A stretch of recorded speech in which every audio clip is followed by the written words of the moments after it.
Scarlett Johansson's The Batman 2 role reportedly tied to major DC villain. Published by Screen Rant. Scarlett Johansson is joining The Batman. Part 2 as a new DC report reveals who she is seemingly playing, and it's a role tied to a massive villain. Following the 2022 installment, the Batman universe is expanding as the sequel is in development. According to the InSneider, Johansson is reportedly playing Gilda Gold, who is best known as the wife of DC's Harvey Dent.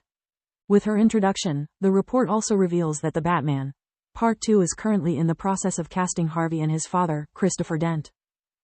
Allegedly, Matt Reeves had approached Brad Pitt for Christopher, but he seemingly passed on the gig.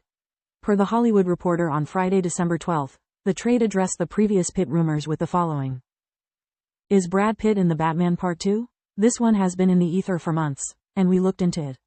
Sadly, sources close to the production say no, Pitt will not be in the movie, which we are told is now aiming to shoot in May. The Batman, Part 2 cast will not only feature Robert Pattinson back in the lead role, but Colin Farrell's Oscorp is set to return, too. The film is reportedly taking place only a few weeks after the Penguin TV show.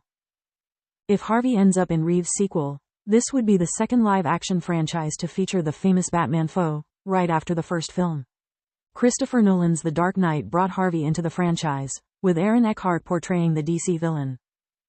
At the time of this story's publication, DC Studios has yet to comment on the casting reports regarding Johansson's role, as well as whether or not the Dents are involved in the Batman, Part 2 story.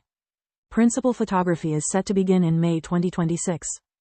While Andy Serkis and Jeffrey Wright are set to return as Alfred Pennyworth and Jim Gordon, respectively, Zoe Kravitz is reportedly not coming back as Catwoman in The Batman, Part 2. Reeves' sequel will be the second major DC film to shoot in 2026, as James Gunn's Man of Tomorrow will also be going into production in April. The Batman, Part 2 is scheduled to open in theaters on October 1, 2027.